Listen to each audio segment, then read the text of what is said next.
4월 17일 저희들에게 주신 하나님 말씀은 요한복음 4장 43절로 54절까지 말씀입니다. 이틀이 지남에 예수께서 거기를 떠나 갈릴리로 가시며 친히 증언하시기를 선지자가 고향에서는 높임을 받지 못한다 하시고 갈릴리에 이르심에 갈릴리인들이 그를 영접하니 이는 자기들도 명절에 갔다가 예수께서 명절 중 예루살렘에서 하신 모든 일을 보았음이더라. 예수께서 다시 갈릴리 가나에 이르시니 전에 물로 포도주를 만드신 곳이라. 왕의 신하가 있어 그의 아들이 가버나움에서 병들었더니 그가 예수께서 유대로부터 갈릴리로 오셨다는 것을 듣고 가서 청하되 내려오셔서 내 아들의 병을 고쳐 주소서 하니 그가 거의 죽게 되었음이라. 예수께서 이르시되 너희는 표적과 기사를 보지 못하면 도무지 믿지 아니하리라. 신하가 이르되 주여 내 아이가 죽기 전에 내려오소서.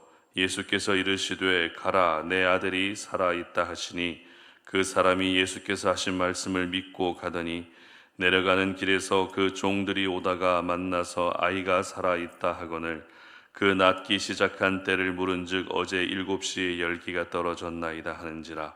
그의 아버지가 예수께서 내 아들이 살아있다 말씀하신 그때인 줄 알고 자기와 그 온 집안이 다 믿으니라. 이것은 예수께서 유대에서 갈릴리로 오신 후에 행하신 두 번째 표적이니라. 아멘. 당신의 믿음을 다시 스타일링하라라는 제목으로 오늘 아침 말씀 전합니다. 사람들은 저마다의 개성과 스타일을 가지고 있습니다. 특별한 개성이 없어도 개성이 없는 것이 또 하나의 스타일이 될 수 있습니다. 말하는 스타일도 제각각 다르죠. 옷을 입는 스타일도 자기가 추구하는 스타일이 있습니다. 나만의 화장하는 스타일도 있고 일하는 스타일 그리고 운전하는 스타일까지 우리는 자기만의 스타일을 다 가지고 있습니다. 이 스타일이라고 하는 것은 그 사람이 어떤 사람인지를 보여주는 것이기 때문에 우리는 스타일에 더 많은 신경을 쓰게 됩니다. 특히 연예인들은 스타일을 잘 만들어주는 스타일리스트를 두면서까지 자신의 모든 부분들을 스타일링하게 됩니다. 그런데 믿음도 이 스타일이라고 하는 것이 있습니다. 오늘 본문이 바로 우리의 믿음의 스타일이 어떤 스타일이어야 하는지를 잘 보여주고 있는 말씀인데요. 오늘 본문은 왕의 신하의 아들을 고쳐주신 사건입니다. 이 사건은 마태복음, 마가복음, 누가복음에는 기록되어 있지 않은 특별한 사건인데요. 그나마 오늘 사건과 조금 비슷한 사건은 백부장의 하인을 고쳐주신 사건입니다. 당시 유대사회에서 백부장이나 왕의 신하는 굉장히 높은 직책이었습니다. 이런 높은 직책의 사람이 믿음을 갖는다는 것은 현실적으로 굉장히 어려운 일이었지만 두 사람 모두 믿음을 가지게 된 것입니다. 그러나 백부장의 믿음과 오늘 왕의 신하의 믿음은 스타일이 조금 달랐습니다. 특별히 오늘 사건은 예수님이 유대 지역 갈릴리에 행하신 두 번째 표적이었는데요. 성경에서 표적은 보통 기적의 의미로 사용됩니다.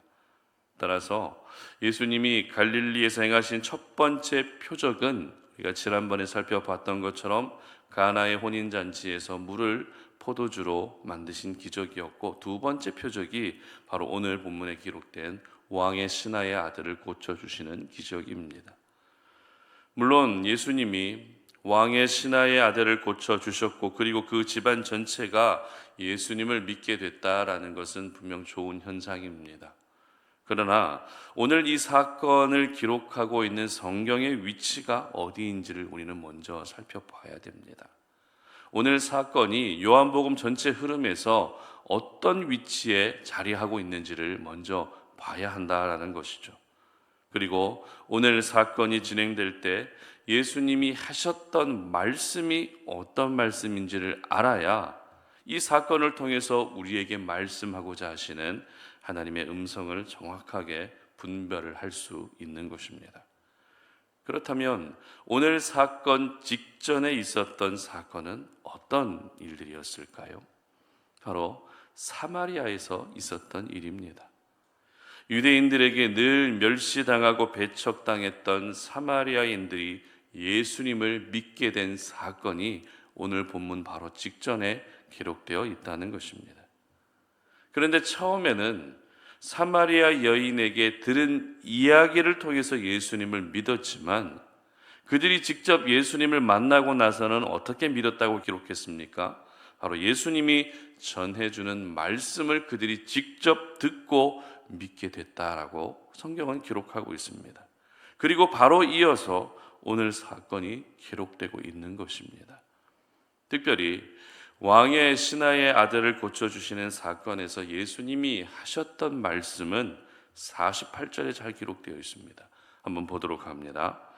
예수께서 이르시되 너희는 표적과 기사를 보지 못하면 도무지 믿지 아니하리라. 아멘. 바로 이 말씀입니다. 너희는 표적과 기사를 보지 못하면 도무지 믿지 않는다. 지금 상황은 왕의 신하의 아들이 거의 죽게 될 만큼 시간을 앞다투고 있는 상황이었습니다. 따라서 예수님이 고쳐주실 것을 믿고 바라보며 나아온 왕의 신하를 봐서라도 그냥 빨리 고쳐주시는 것이 낫습니다. 그러나 예수님이 하셨던 말씀이 어떤 말씀이었다고요? 너희는 표적과 기사를 보지 않으면 도무지 믿지 않는다. 이 말씀을 왕의 신하에게 하셨다는 것입니다.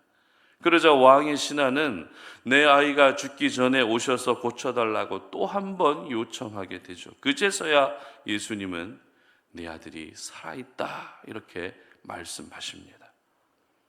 오늘 저희들은 사마리아 사람들이 말씀을 직접 듣고 믿음을 가지게 된 사건과 예수님이 유대인들에게 표적과 기사를 보지 못하면 너희들은 도무지 믿지 않는다라고 하셨던 이 말씀의 안경을 끼고 오늘 사건을 볼 수 있어야 됩니다. 다시 말해서 오늘 사건은 왕의 신하의 아들이 고침을 받았다는 것이 핵심이 아니라는 것입니다. 왕의 신하의 아들의 고침을 받았다는 것이 오늘 사건의 핵심이 아니라 사람들의 믿음의 스타일은 여러 가지가 있는데 예수님이 강조하셨던 믿음의 스타일은 따로 있다는 것을 보여주는 것이 오늘 사건의 핵심이라는 것입니다. 그렇다면 예수님이 강조하시는 믿음의 스타일은 어떤 스타일일까요? 하나님이 기뻐하시는 믿음의 스타일은 어떤 스타일일까요? 바로 말씀을 통해 믿음을 갖게 되는 스타일입니다. 그렇습니다. 믿음이라고 하는 것은 말씀을 통해서 가질 때 가장 견고한 믿음이 되는 것입니다.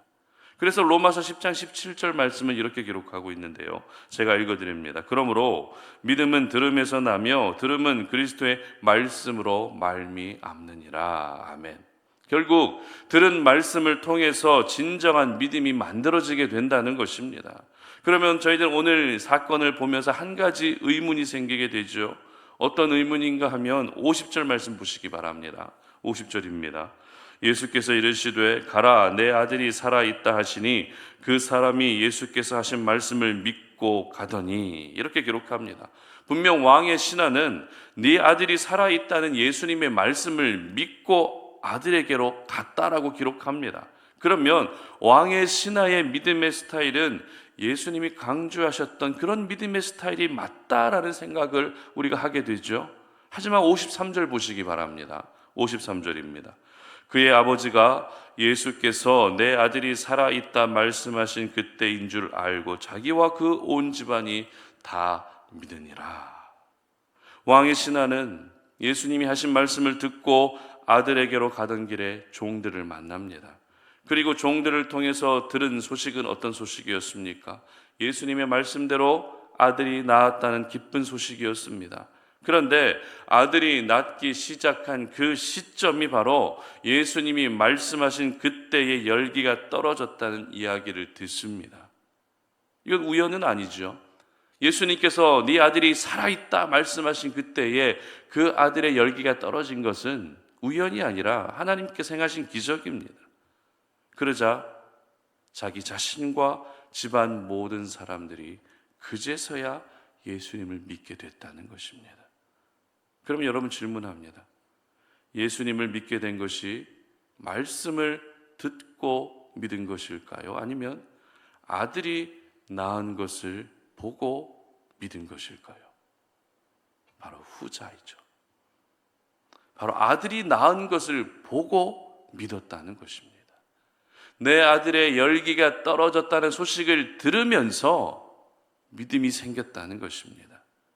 분명 처음 아들에게 돌아갈 때는 예수님의 말씀을 믿고 갔다고 기록하고 있지만 결론적으로 이들이 믿음을 갖게 된 결정적인 계기는 말씀이 아니라 아들의 회복을 본 후에 믿음을 갖게 됐다라고 기록하고 있는 것입니다. 그러니까 오늘 왕의 신하의 믿음은 아들이 낳기 전에 말씀을 믿고 간 것이 그의 진짜 믿음이 아니라 아들이 낳은 것을 보고 믿은 믿음이 그의 진짜 믿음이었다는 것을 보여주는 것입니다. 여러분, 이것이 바로 당시 유대 사회에 만연했던 사람들의 믿음의 스타일입니다. 우리 예수님은 말씀을 가르치기도 하셨고 병든 자를 고쳐주시는 기적도 행하셨습니다. 그러나 예수님이 가르쳐 주신 말씀을 통해서 믿음을 갖기보다 예수님이 행하신 기적과 표적을 보며 믿음을 갖는 사람들이 더 많았던 것입니다. 말씀으로 믿음을 가졌다면, 말씀으로 믿음을 가진 사람들이 더 많았다면 빌라도 앞에서 예수님을 죽이라고 소리치지는 않았을 겁니다. 말씀으로 믿음을 가진 사람들이 더 많았다면 골고다 언덕에서 예수님의 마지막 순간을 모두 함께 했을 것입니다. 그러나 제자들도 없었습니다. 예수님을 따르던 수많은 무리들도 십자가의 현장에 없었습니다. 이것이 바로 표적과 기사를 보고 믿는 믿음의 현 주소인 것입니다. 고린도전서 1장 22절 말씀을 제가 읽어드리도록 하겠습니다. 유대인은 표적을 구하고 헬라인은 지혜를 찾으나. 유대인들이 뭘 구한다고요? 표적을 구한다는 겁니다. 말씀을 구하는 것이 아니라 늘 기적을 구하고 표적을 구한다는 겁니다. 누가요? 유대인이 그렇다는 겁니다. 그리고 헬라인은 지혜를 찾는다고 합니다. 이처럼 표적을 보고 믿는 믿음의 스타일이 있고 말씀을 단순한 지식으로 여기는 믿음의 스타일도 있다는 것입니다. 그리고 또 어떤 믿음의 스타일이 있습니까? 철저히 자기중심적인 믿음의 스타일도 있습니다. 오로지 복받고 잘되기를 원하는 기복주의 믿음의 스타일도 있습니다. 직분을 우선으로 여기는 믿음의 스타일, 나이를 우선으로 여기는 믿음의 스타일도 있습니다. 그러므로 오늘 이 아침에 내 믿음의 스타일은 하나님의 말씀대로 믿는 믿음으로 다시 스타일링할 수 있어야 되는 것입니다. 말씀을 통해 갖는 믿음으로 내 믿음이 다시 바뀔 수 있어야 하는 것입니다. 내 삶 가운데 특별한 기적이 일어나지 않아도 하나님을 믿는 믿음, 늘 고난이 따르고 어려움이 있지만 그럼에도 불구하고 여전히 하나님을 신뢰하는 믿음, 직분과 나이와 신앙의 연수로 급나누게 하지 않고 모두가 하나님 앞에서 동등하다는 것을 믿는 믿음. 여러분, 이것이 바로 말씀을 통해서 주어지는 믿음인 것입니다. 그러므로 여러분 모두가 오늘 하루 살아가시면서 여러분의 믿음을 다시 스타일링할 수 있었으면 좋겠습니다. 표적과 기사를 바라보며 믿는 믿음도 아니라 어떤 현상을 보며 믿는 믿음도 아니라 말씀을 통해서 믿는 믿음으로 여러분의 믿음의 스타일이 다시 바뀔 수 있었으면 좋겠습니다. 그래서 그 믿음을 통해 일하시는 하나님의 능력을 경험하는 하루가 되시기를 주님의 이름으로 축복합니다. 함께 기도하겠습니다. 살아계신 하나님, 오늘도 이 아침에 우리가 주의 말씀을 통해 우리의 모습을 돌아봅니다. 내 믿음을 다시 점검합니다. 하나님의 말씀을 통해서 우리는 늘 우리의 믿음의 현주소를 보며 하나님이 우리에게 무엇을 원하시는지, 어떤 믿음을 기뻐하시는지를 늘 점검해 봅니다.